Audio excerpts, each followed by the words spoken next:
Әңгімені бастамас бұрын арнаға тіркеле отырыңыздар. Жас отбасы едік.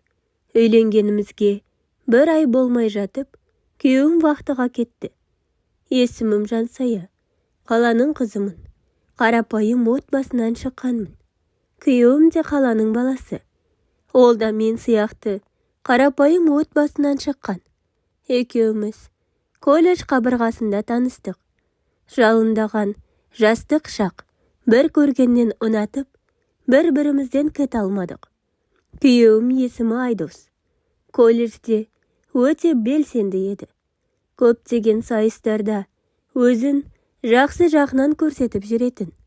Сымбатты, денелі аққұба келген сері жігіт. Қыздардың ғашық болмауы мүмкін емес. Ол отбасында 2 ұл, ал менің отбасымда 5 бала едік. 3 қыз, 2 ұл. Мен үйдің үлкені болдым. Анамнан кейінгі бауырларыма екінші анамын. Кішкентай кезімнен барлық шаруаны жасап өстім. Бауырларымды өзім өсірдім десем де болады. Мектепті жақсы бағаға бітіріп, университет тапсырғанда түсе алмай, колледжге оқуға түстім. Ата-анама ауыртпашылық салғым келмеді. Сабақтан тыс қосымша жұмыс жасап, өз нанымды өзім тауып жүрдім. Ал күйеуім болса отбасында 2-ші ұл. Ол да мен сияқты барлық іске пысық. Екеуміз сай қосылғанда едік. 4-ші курс аяқтауға 1 ай қалғанда, Айдос ойламаған жерден сөз салды. Сол кездегі айтқан сөздері сондай әсерлі болатын. Танысқанымызға небәрі 8 ай ғана болса да, бір-біріміздің болашағымызды сездік. Сөз салу бәрі өтті. Ендігі мәселе 2 жақтың ата-анасын кездестіріп, тәтті шай ұйымдастыру еді. Оны да қобалжып жүріп, абыроймен өткіздік. Ата-енем өте керемет жандар болып шықты. Әке-шешем де мәз-мейрам. Құда-құдағи жақсы кісілер екен. Қызымыз өнегелі отбасына келін болатын болды деп, барлық туыстарға хабар беріп, сүйінші сұрап жатты. Той уақыты белгіленді. Той көйлек қарап, уақыттың қалай тез келіп қалғанын байқамаппыз да. Күйеуімнің ағасы үйленген. 1 баласы бар. Тек ұнамаған жері, 2 келін бір үйде, біраз жыл тұрады, деп енемнің айтқаны аса көңіліме жақпады. Мейлі, ең бастысы күйеуім қасымда. Басқасы өз уақытымен орнына келер деген оймен, бұл мәселеге назар аудармауға тырыстым. Болса да, кенже келінмін.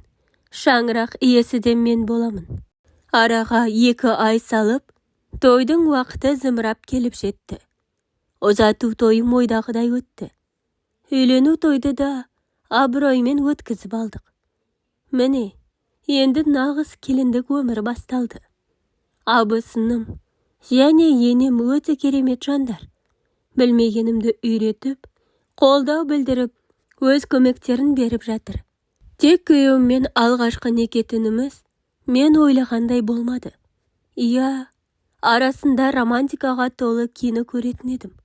Күйеуіммен солай романтикалық кеш болады деп үміттендім. Тез-тез шаруасын бітіріп ұйқыға кетті. Тап бір бөтен әйелмен ісін жасағандай. Ауыр тигені рас. Тіпті пәк болып келгеніме де назар аудармады. Мүмкін шаршаған болар деп өзімді жұбаттым.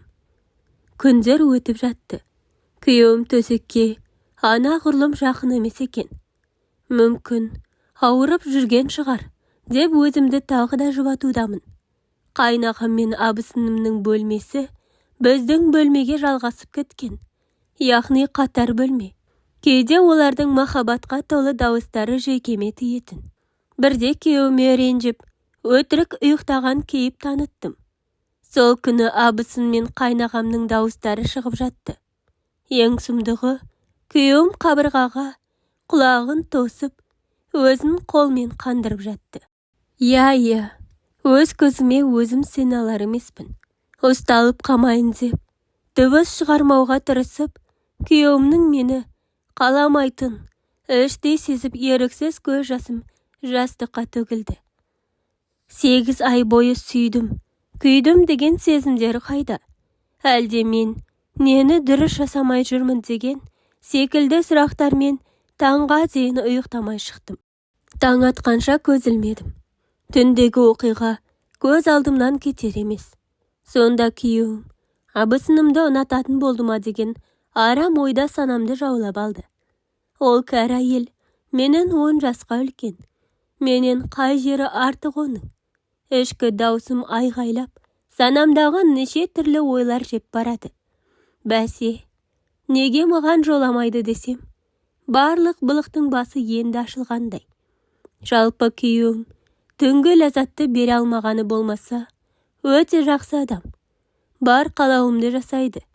Киім десең киім, ақша десе ақша, аузыңнан шыққан әрбір сөзді орындайды. Тек төсекті ғана шетке сырып қойған. Сан түрлі ойлар, сан түрлі сұрақтармен басым қатты. Абысыныммен бұрынғыдай сөйлеспей, өштесіп жүрдім. Оны көрген сайын шашын жұлғым келетін. Жақсы көретін абысынды бір түннің ішінде жек көріп кеттім. Ешкімге сыр білдірмей, тағы да көз жеткізейін. Мүмкін, қате ойладым ба? Бұлай абысынды жамандыққа қимаймын. Екеуі жер мен көктей адамдар. Бәлкім қате түсінген болармын деп, өзімді қоярға жер таппай қатты қиналдым. Бір күні қатты ауырдым. Күйеуіммен түнде қосылғаннан бастап, менен белгісіз сұйықтық аға беретін еді. Ейсі жағымсыз, абысынға айтып едім. Бірге дәрігерге ертіп апарды. Дәрігерлер анализ тапсыртып, қорытындысын көріп маған басқа көзбен қарады да. Сізде инфекция бар. Жыныстық қатынастан жұғады. Күйеуіңізден немесе басқа адаммен жату арқылы жұққан деп қадап айтты. Олай болу мүмкін емес. Тек күйеуіммен ғана. Басқа ешкімім жоқ деп ақталып әлекпін. Дәрігер онда күйеуіңізден жұққан. Оған тез арада емделу керек деді. Маған лечение жазып берсеңіз, мен емделуді бастайын дедім. Көптеген дәрілер жазып берді. 3-4 ай дегенде әрең жазылдым. Күйеуім неше түрлі сыйлық жасап, керемет күйеудің рөлінде. Барынша қасымнан шықпай, тіпті ағасына онша жақындамай жүрді. Үйленгенімізге біршама уақыт болып қойды. Жан-жақтан, көтердің бе? Жаңалық бар ма деген сынды сөздер қаптап кетті. Қонаққа барғым да келмейтін. Бұл аралықта абысын екінші балаға жүкті еді. Маған тағы да арам ой келді. Абысыным қалай бала көтеріп жүр? Мен неге көтер алмаймын?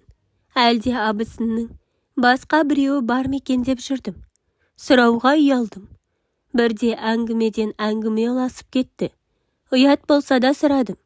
Сөйтсем абысыным экомен көтеріп жүр екен, елден жасырып. Күйеуімнен жеркенетінім рас. Бірақ оны қимаймын, қайтемін. Енді жақсы көріп тұрмысқа шықтым. Барынша бұл жағдайды шешіп, күйеуімді түзу жолға салғым келетін. Бір шындығы, атам мен енемнің ұрпағы болмаған екен. Бұл екеуін балалар үйінен асырап алған. Шындығын айтқанда, өзінен 10 жас кіші асыранды інісін зорлап, осындай жолға түсіргенін мен білдім. Енем көп ұзамай қайнағаммен абысынымды қолына алып қалды. Бізді басқа қалаға жұмыспен көшіріп жіберді. Өзім түсіне алмай жүрдім. Осынша уақыт бірге тұрып, неге аяқ асты деп. Кейіннен абысынымның ісі екенін біліп, бір жағы қатты риза болдым. Енемнің де түсінігі мол еді. Бөлек тұрғанның пайдасын көре бастадым. Күйеуім аз да болса өзгергендей. Онымен сырластым. Қаншама әңгіме айтылды. Мен жылап қалдым. Өйткені балалар үйінен де сұмдық көрген бейкүнә жан. Бір рет емес, бірнеше рет. Содан кейін еркекке деген әуестік басым болып кетті деп, еңгезердей күйеуім жылап жіберді. Жаным ашып кетті. Ол да өкінетінін. Қойғысы келсе де қоя алмай, қатты қиналған екен. Үйленсем мүмкін, басылар деген үміті де болған. Күйеуім, сені қатты жақсы көремін. Жоғалтып алудан қорқамын. Сол бір күні бар шындықты білгенде, осы жерден біттім деп ойладым. Бірақ сен мені тастап кетпедің. Мені кешірші жаным. Сенің барыңа шүкір, деп өсті құшағына қысып жібергісі келмеді. Алланың қалауымен бұл дерттен айығар. Әлі-ақ мықты отбасы болармыз. Күйеуім дертінен толық айықпады. Менің үмітімді ақтаса екен.